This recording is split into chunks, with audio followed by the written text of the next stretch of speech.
no male has transitioned to become a female and entered into the WNBA.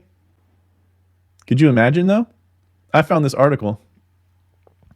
That listed like the 30 transgender athletes, transgender female and transgender male, that have competed in college,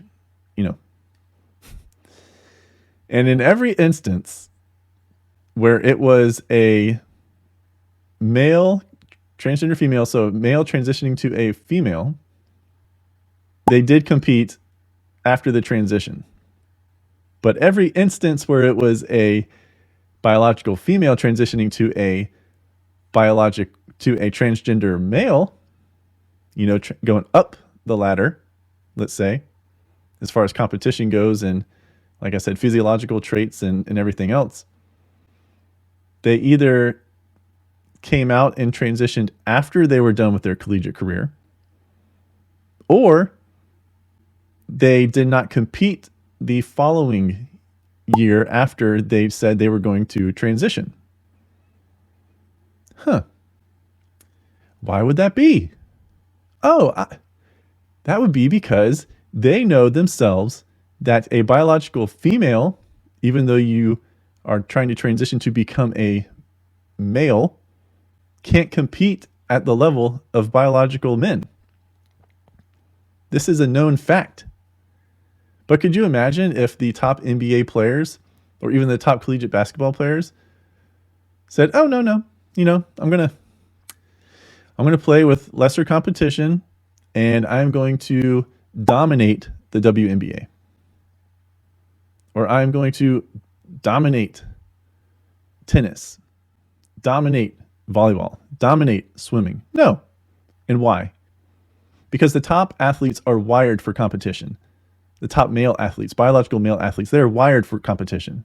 And what they know and what they would prefer is, if they did want to transition and become a woman, they do not want to compete at the women's level because that is not competitive for them. They don't want to go out and score 50 points a night, win sets 6-0, 6-0, 6-0, dominate the swimming pool like Leah Thomas. Which is why what she is doing is ridiculous, and I feel for her teammates. Reports are that they are timid to say anything because the university has come out to support Leah Thomas. The conference, the Ivy League, decided to still let Leah compete in the championships. And the NCAA is deciding to allow Leah Thomas to compete in their championships.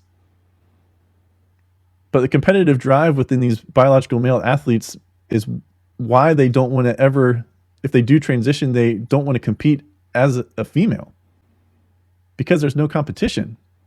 And I guarantee you, if a biological male ever did do that, especially at the professional level, there would be an uproar. That's when you would hear the feminists. They'd come out yelling, hey, we can't do that. No.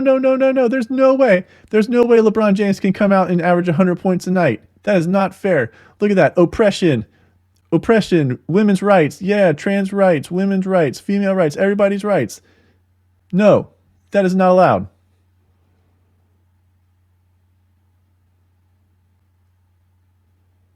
We know that to be true.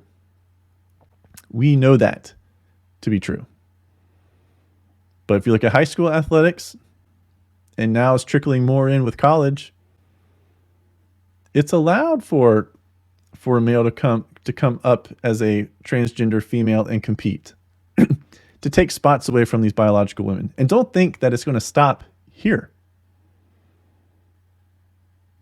If this continues to be allowed, and like I said, I'm not saying that transgender females or transgender males do not get to play sports. That's not what I'm saying. What I'm advocating for, my solution to this issue, is there needs to be a league of their own.